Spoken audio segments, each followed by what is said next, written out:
Ерте заманда Ерназар деген кісі болыпты. Ерназардың өзі бай болыпты. 4 түлік малы сай болыпты. Қора толған қойлары болыпты. Келе-келе түйелері болыпты. Өріс толған жылқылары болыпты. Ерназардың 8 ұлы болыпты. Бір жылы үлкен жұт болып, ел малын алысқа, отарға айдап кетіпті.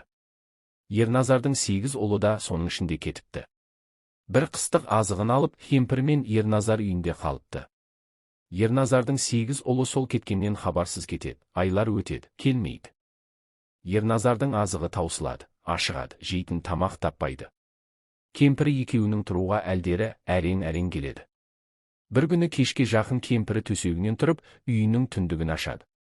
Тұруға мұршасы келмей жатқан шал шаңыраққа қараса, шаңырақтың күлдіреуішінде керулі тұрған кер биенің төстігі көзіне түседі. Ерназар қуанып иесі шығады. Кемпір, сүйінші. Кер биенің керулі тұрған төстігі майлы көрінеді, ол жылдам асып жіберші дейді. Сөйтіп бұлар төстікті қазанға салады. Төстікті асып жеп, шал мен кемпір әлденеді. Ұзамай кемпір жүкті болады. Мезгілі толып босанады. Бір ұл туады, оның атын төстік жеген соң біткен. Төстікті асып жеп, шал мен кемпір әлденеді. Ұзамай кемпір аяғы ауыр болады. Мезгілі толып босанады. Бір ұл туады, оның атын төстік жеген соң біткен бала деп төстік қояды. Төстік өзгеше бала болып өседі. 1 айда 1 жастағы баладай, 2 айда 2 жастағы баладай, 3 айда 3 жастағы баладай, 1 жылда 15-тегі жас өспірімдей болып, 2 жасында алысқан кісілерін алып ұратын бала болады. Садақ тартып үйренеді, тартқан садағын 9 қабат кетпеннен өткізеді. Аң аулап, құс атып, әкесі мен кемпір шешесін асырайды. Төстік бір күні ауылдың арасында отырған тарғақты садақпен тартып қалады. Садақ тарғақтың қанатын үсіп кетеді. Тарғақ жығылмай, бір қанатын сабалап қаша береді. Төстік ұстайын деп қуып жүреді. Сөйтіп жүргенде, тарғақ бір кемпірдің өрмегінің үстінен қарғып өтеді. Қуып келе жатқан төстікте өрмектен секіреді. Сөйткенде төстіктің бір бақайы өрмектіліп кетеді. Өрмектің бір сыпыра жібі үзіліп қалады. Өрмек тоқып отырған кемпір, алда ғана шешек-ай. Өрмегімді үзіп кеттің ау. Ертеден қара кешке дейін бүйтіп жар қуалап, торғай атқанша, тентіреп кеткен 8 ағаңды тауып алмайсың ба? Деп қарғап сілейді. Төстік кемпірге жауап қайтара алмай, оның сөзіне қатты қорланады. Әсіресе тентіреп кеткен 8 ағаң деген сөз оған қатты тиеді. Төстік бұрын ағалары бар екенін естіген жоқ екен. Әке-шешесі төстікке оны айтпайды екен. Төстік жүгірген бетімен үйіне келеді. Төстіктің ашулы түрін көріп шешесі: «Саған не болды? Кіммен жанжалдастың?» деп сұрайды. Төстік кемпірдің сөзін түгелімен шешесіне айтады. «Ағаларым қайда? Неге келмейді? Іздеп тауып әкелемін», дейді. Шешесі: «Қақпас кемпір өтірік айтады. Сенің ағаларың болған жоқ, сенбе оның сөзіне», дейді. Сөйтіп төстікті нандырып қояды. Тағы бір күні төстік асық ойнап жүріп, әлгі кемпірдің жалғыз баласын жұдырығымен қойып жіберсе, бала талып қалады. Кемпір төстікті бұрынғыдан да жаман қарғап сілейді. «Қыршыныңнан қиылғыр, төстік.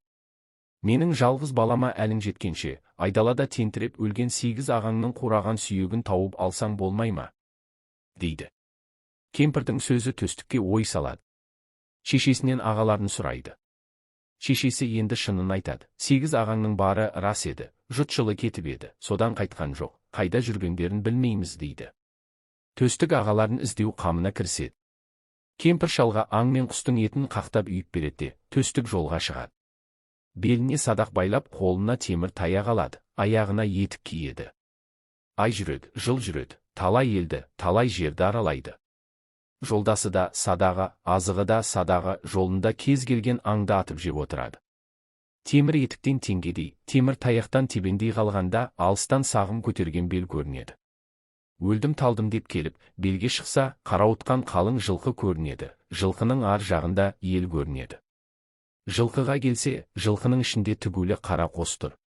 Қосқа кірсе, асулы мосы, үлулі бақыр тұр. Бақырдың іші піскен етке толы екен. Төстік етке тойып алады да, елге қарай жүреді. Төстіктің келген елі ас беріп жатыр екен. Ағаларымды осы астан іздеп көрейін деп асқа тігілген қалың үйді жағалай қыдыра бастайды. арықтаған, азған, киімі жыртық-жыртық төстікті ешкім ескермейді. Жаяу жүрген адамды кім білсін?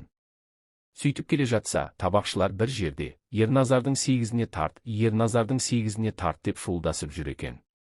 Ерназардың сегізін көрейін деп үйге кірмек болса, табақшылар төстікті кейін қарай сүйреп, қақпайлай береді. Қайыршы неме, әлі етке тоймадың ба? Кім керек? Не ғып жүрген адамсың деп сұрайды. Төстік, маған Ерназардың сегізі керек дейді. Адасып кеткен сегіз ағамды іздеп жүрмін дейді. Сол арада Ерназардың сегізі жөн сұрасып, төстікпен жылап сықтап табысады. Тоғызы тоғыз жағынан шығып, қалың жылқыны айдай бастайды. Бірақ жылқы ұйлығып, бір жақты бетке алып жүре алмайды. Қанша айдаса да серпіліп, алғашқы айдаған жеріне қайтып келеді де отырады. Тоғызы жылқыны неше күн айдайды. Аяғында жүргізе алмай жалығады. Бір күні төстік мынандай айла табады. Барлық жылқының басы, күрең биені ұстап алып, жылқының ортасындағы бір дөңге шығады. Биені жығып, төрт аяғын буады да қыл бұрау салып, тақымын бұрайды. Тақымы бұралған соң, бие қатты шыңғырады. Биенің шыңғырған даусына шұрқырасып қалың жылқы жиналады. Жылқы әбден жиналып болды деген кезде, төстік биені тұрғызып алады да жетектей жөнеледі. Сонда қалың жылқы өз беттерімен бұлардың соңынан шұбай жөнеледі. Енді ешқайсы да жылқы айдап әлек болмайды, күрең биені жетектеп жүреді де отырады. Қалың жылқы шұбырып ереді де отырады. Судың тұнығын іше-іше, шөптің сонысын жей-жей, талай асқардан асып, шөлді басып, төстігі бастап, Ерназардың сегізі аман-есен елдеріне келеді. Балалары аман-есен келген соң, Ерназар ел жиып той қылады. Түйеден бура, жылқыдан айғыр, ту бие, қойдан құнан қой сойып, қымызын көлдей, етін таудай қылып қояды.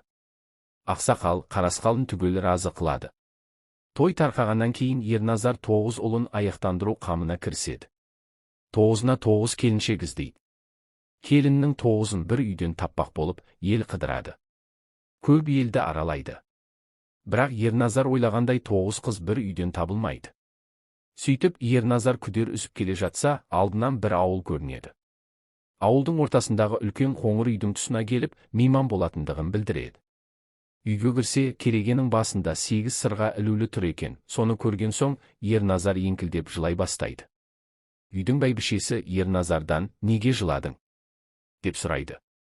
Жылаған себебім, 9 ұлым бар, соған 9 келіншек іздеп жүрген адаммын. 9 ұлымның бір әке-шешеден туғаны сияқты, 9 келінімнің де бір әке-шешеден туған болуын іздеп жүрген адаммын. Керегенің басындағы көп сырғаны көргенде, тілегіме жеттім ғой деп қуанып қалып едім. Санасам, біреуі кем екен, соған жылап отырмын дейді Ерназар.